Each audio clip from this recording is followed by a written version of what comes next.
የሚሰማው እጅግ አስደንጋጭ ነው። ትንቢቱ እውን ሆኖም ተፈጽሟል። የሰዎችም ነፍስ እንደ ቅጠል ረግፏል። ዋይታና ጩኸትም በርትቷል። በድንገት በተከሰተው የተፈጥሮ አደጋ የሰዎች ነፍስ መጥፋቱ ተገልጿል። እግዚአብሔር በምድራችንም ሆነ በዓለማችን ስለሚፈጠሩ እውነቶች አስቀድሞ ጥንቃቄ እናደርግ ዘንድ ልቦናችንን እንድንመልስ በርካታ ትንቢቶችን ከዚህ ቀደም ተናግሯል። ትንቢቶችም እውን ሆነው ተመልክተናል። ስለ ምድራችን በርከት ያሉ ትንቢቶችን በመናገር የምትታወቀው የእግዚአብሔር ሴት ነብይት ሜሮን ድንበሩ ከቅርብ ጊዜ በፊት የተናገረችው ትንቢት እውን ሆኖም ተፈጽሟል። ታዲያ ይህ ትንቢት የትና እንዴት ተፈጸመ? የእግዚአብሔር ሴት ነብይት ሜሮንስ ምን ስትል ተናግራ ነበር? በስፍራው ያለው ሁኔታስ ምን ይመስላል? የሚሉትን በዝርዝር ይዘናል። በቆይታችሁ ሰላችሁ።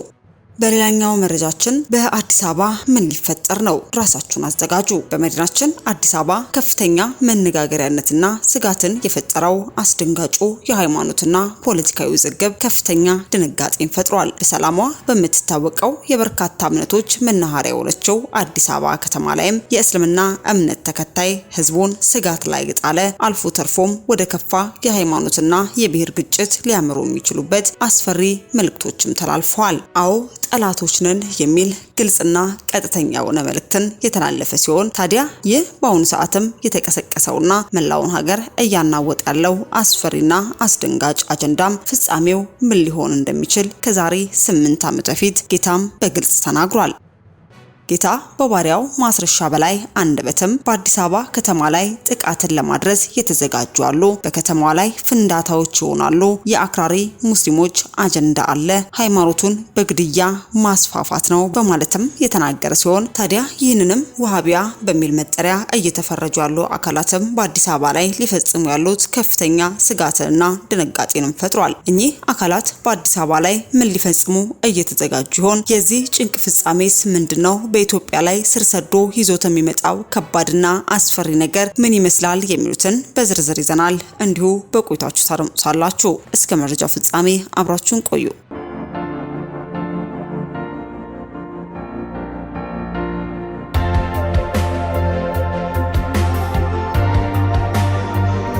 ከቅርብ ጊዜ ወዲህ ተፈጥሮ ጠንካራ ክንዷን እያሳረፈችባት የምትገኘው አሜሪካ በአስፈሪ ጎርፍ ተመታለች። ይህ የፈጣሪ ቁጣ ነው የተባለለት ጎርፍም ለማንም ሳይራራ ሁሉንም ጠራርጎ እየወሰደም ነው። በቴክሳስ ሰማይ ሀዘን ረቧል፣ ጭንቀት ደምኗል። የተረፈውን ሰው ከቦታው ለማሸሽ የሞተውንም አስክሬን ለመፈለግ ግርግሩን በዝቷል። ሲያሻት አስታራቂ የምትሆነው ቀልቧ ያልወደደውን ደግሞ ራሷ በመግጠም ሳይሆንላት ሲቀር ደግሞ መሳሪያ በመስጠት ጦርነቶችን የምታፋፍመው አሜሪካ ከፈጣሪ ሆነውን ውርጅብኝ መቋቋም ተስኗታል።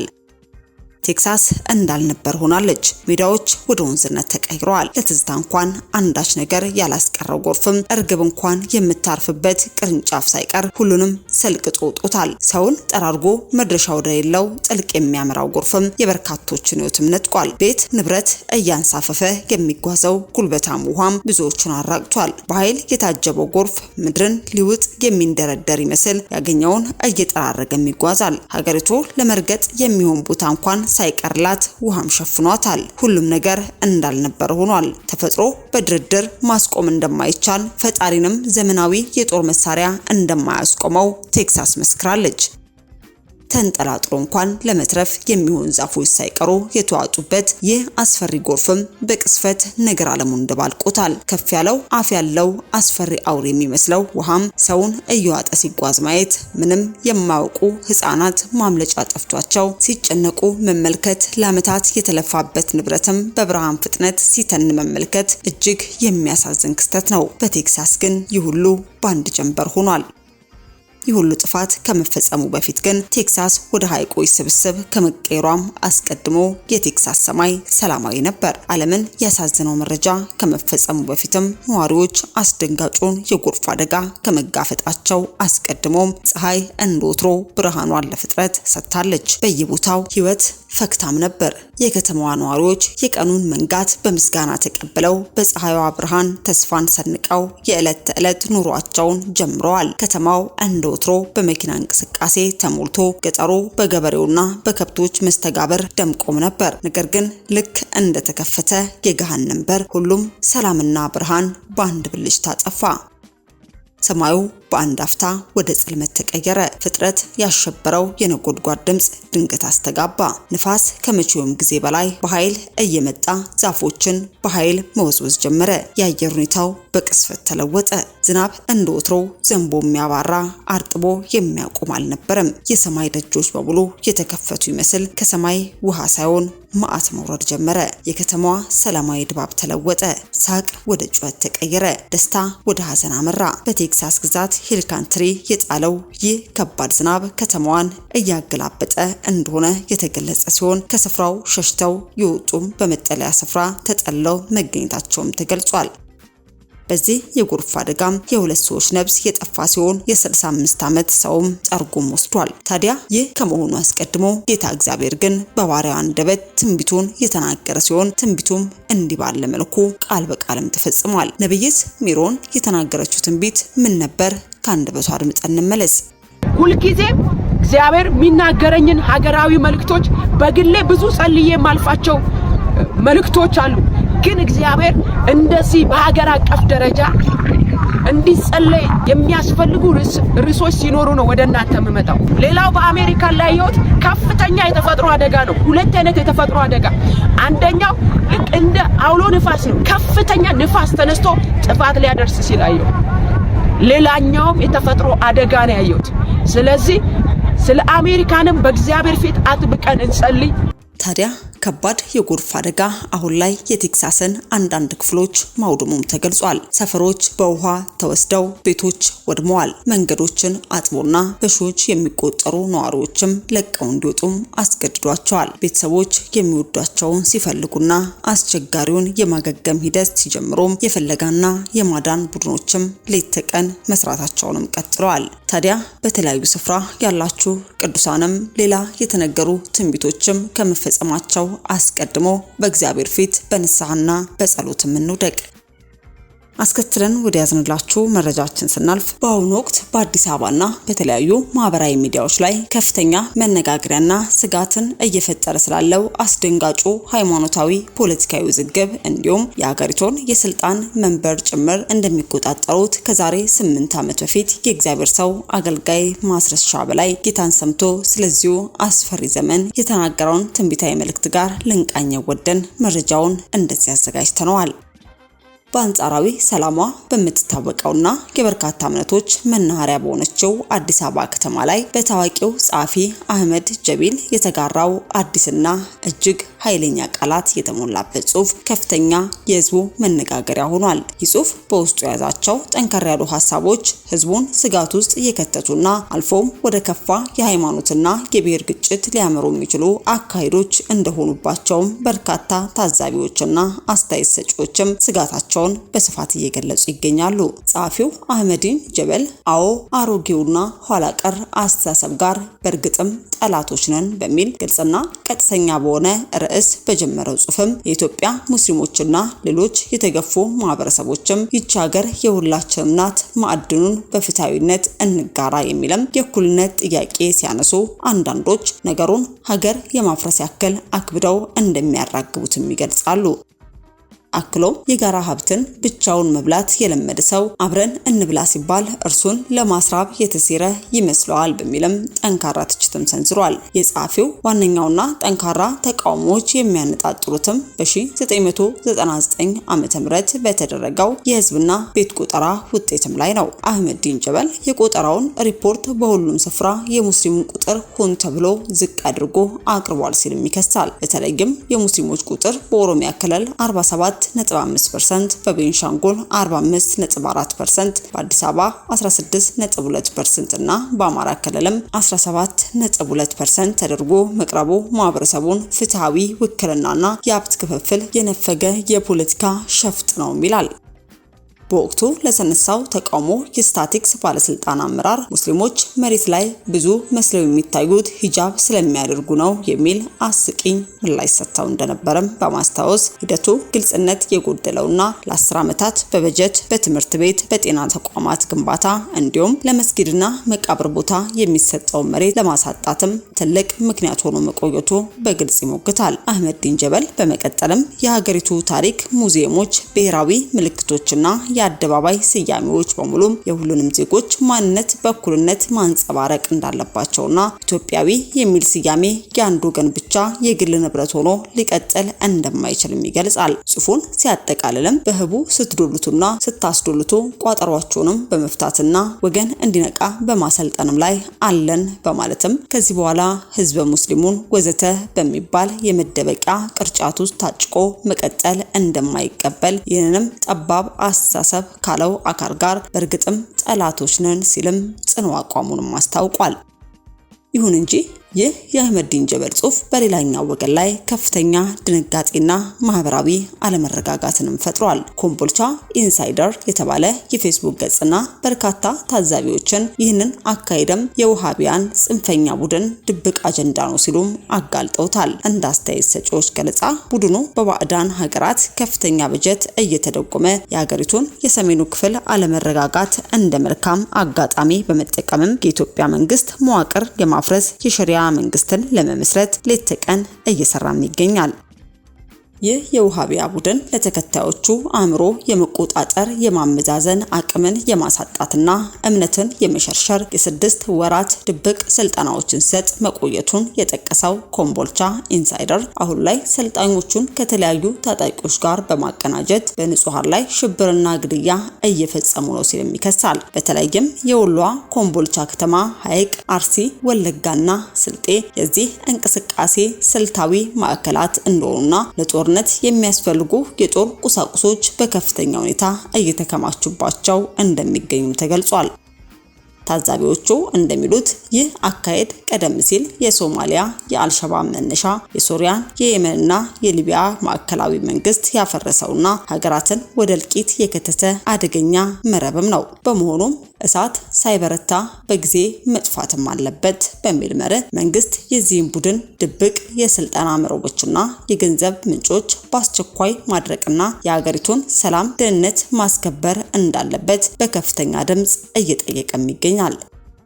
በሰላማዊ የመብት ጥያቄ ስም ተሸሽጎ ከጀርባ ሀገር ለማፍረስ የሚደረገው ይሴራም ከታጠቀ ጠላት ወይንም አውዳሚ በመሆን ሳይረፍድ የማወላወል እርምጃ ሊወሰድበት እንደሚገባም ማህበረሰቡ እያሳሰበም ነው። ይህ በአሁኑ ወቅትም የተቀሰቀሰውና መላው ሀገርን እያናወጣለው አስፈሪና አስደንጋጭ አጀንዳም ፍጻሜው ምን ሊሆን እንደሚችል ከዛሬ 8 ዓመት በፊት ጌታ በግልጽ ተናግሮትም ነበር። የእግዚአብሔር ሰው አገልጋይ ማስረሻ በላይ ይህ እሳቤ ገና መሬት ሳይረግጥና አደባባይ ሳይወጣ እጅግ አስፈሪ ጊዜ ውስጡን ስር ሰዶ እየመጣ እንዳለ አልፎም የኃይል ሀገሪቱን በበላይነት መቆጣጠር የስልጣን ባለቤት እንደሚሆን ከጌታ ሰምቶ ያስቀመጠው አስደንጋጭ ትንቢታዊ መልእክትም ነበረው።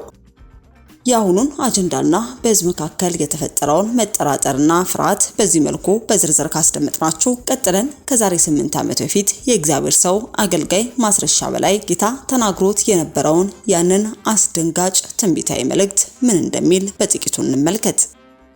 በመልእክቱ ላይ እንዳለው ከሆነ በዚህ ቀን በዋነኝነት እኩለ ሌሊት ያየሁት ስለ አዲስ አበባ ነው። በዚህ ከተማ ውስጥ ጥቃት ለማድረስ የተዘጋጁ ብዙ ሰዎችን አየው። እነዚህ ሰዎችም በከተማይቱ ላይ ጥቃት ለማድረስ የተዘጋጁባቸውን ቦታ እያየው በኩይ ተመሳሳይ ሰዓትም ከተማይቷ ላይ ከፍተኛ የሆነ ፍንዳታዎችና በየቦታው ሁሉ የእሳት አደጋዎች ሲሆኑ አየው። በከተማይቱ ላይ ሰዎች ራሳቸውን ለማትረፍ ሲሯሯጡ፣ በየቦታው ሰዎች እየጮሁ ሲያለቅሱም አየው። የሃይማኖት ማምለኪያ ቦታዎች ላይ፣ የገበያ ቦታዎች ላይ፣ መጠጥ ቤቶች፣ የህዝብ ትራንስፖርት መጫኛ ቦታዎች ላይ፣ ወጣቶች በሚሰበሰቡበት ቦታዎች ላይ ጥቃት ሊያደርሱ አስበዋል። በከተማይቱ ላይ ለማይመስለው ባህታዊ መስለው የኦርቶዶክስ ቄስና የሙስሊም ሼዎች መስለው በየሰፈሩም ገብተዋል። የትኛውም አይነት ቤት ኪራይ ከፍለው ለመኖር ከተማይቱ ውስጥ ገብተዋል። በየሰፈሩ ያሉ ፔንሲዮኖች እንድታዘጉ ካልሆነም እንድታስፈትሹ እግዚአብሔር ነግሮኛል። ተጠንቀቁ። በአዲስ አበባ ውስጥ ከፍተኛ አደጋ ለመጣል ገብተዋል። ብዙ የኦርቶዶክስ ቤተክርስቲያን ሙስሊም ሰዎች የኔን መልእክት እንደምታነቡ አውቃለሁ። እናንተ ቤተክርስቲያንና መስጊድ አጥር ስር ለማይመስለው የተኙ አደጋ ጣዮች አሉና ተጠንቀቁ። በየመንገድ ላይ ያሉ ለማኞችና የጎዳና ልጆች መስለው የገቡ አደጋ ጣዮች አሉ። ፖሊሶች አደራ ስራቸውንም ስሩ። በየሰፈሩ ያሉ አንዳንድ ግሮሰሪዎችና መጠጥ ቤቶችን ድንገት ፈትሹ። በቤቶቹ ጓሮ ሲማከሩ ስላየው ከተቻለ ዝጓቸው። አሁን ሰይጣን ከተማይቱን ሊያምሳት እየተዘጋጀ ነው። ወጣቶች ተሰብስባችሁ አታምሹ። ምክንያቱም ቤተሰብ ዳግም ላያችሁ ከኖራችሁበት ሰፈር ሊጠርጋችሁ ሞት ወጥቷል። ጉዳይ ከሌላችሁ አትውጡ። በብርቱም ጸልዩ፣ በርትታችሁ ጸልዩ። አዲስ አበባ ላይ በየቦታው ረብሻ፣ የፍንዳታ ጥቃት፣ ግድያ ለማድረስ የወጣ የሞት አሰራር አለና ተጠንቀቁ። በብርቱም ጸልዩ። በጌታ ፊት ጓደኞች፣ ቤተሰቦች፣ ቤተክርስቲያን ሁላችሁም በጾምና በጸሎት በጌታ ፊትም ጸልዩ። በሰሜን ኢትዮጵያ ላይም ከፍተኛ ሆነ የህዝብ እልቂት ብቻ አይደለም ያየሁት። መላው ምድሪቷን ህዝቦችን ረግፈው ምድሪቷ በሬሳ ብዛት ተሞልታ ማየው። ገና በምድሪቷ ላይ ከፍተኛ እልቂት ይሆናል። ይህን ዓመት በርታችሁ ካልጸለያችሁ ምድሪቷ ላይ ያለው ሞት በሌሎች ከተሞች ላይ ይሆናል። ቃል በቃ እግዚአብሔር ተናግሮኛል። ከፍተኛ የሞት ማዕበል እንደሚመጣ ነግሮኛል። አሁን እናንተ ያያችሁት የህወሓትና የኢትዮጵያ መንግስት ግጭትን ነው። ነገር ግን እግዚአብሔር ከኢትዮጵያ ውጪ የታጠቁ የሌሎች ሀገራትን ጦር አይቻለው። በርታችሁም ጸልዩ፣ ወደ እግዚአብሔርም ተመለሱ።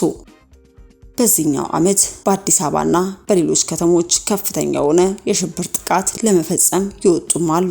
የሚፈጽሙ ግለሰቦች ይያዛሉ። ከፍተኛ የሆነ የጦር መሳሪያ በአየር መንገድ፣ በድንበሮች፣ በጭነት መኪኖች ላይ፣ በተለያዩ ህንፃዎች ላይ ከፍተኛ የሆነ ለጥፋት የተዘጋጁ አደጋ ጣይ ግለሰቦች ይያዛሉ። ባየሁት ራዕይ ላይ በኮንቴነሮች፣ በሸቀጥ እቃዎች፣ የጦር መሳሪያዎች፣ ገጀራዎች፣ የስለት መሳሪያዎች ሲያዙ ማይቻለው። ሁላችሁም በጸሎት ትጉ። በመላው ዓለም ላይና በኢትዮጵያ ላይ ጥቃት ሊፈጽሙ የተዘጋጁ የሽብር ቡድን አየው። በኢትዮጵያ ክልል ከተሞችና በዋና ከተሞች ላይ ጥቃት ለማድረስ ሲዘጋጁ ከነመሳሪያዎቻቸው ተጋልጠው በሚዲያ ላይ የሚወጣሉ።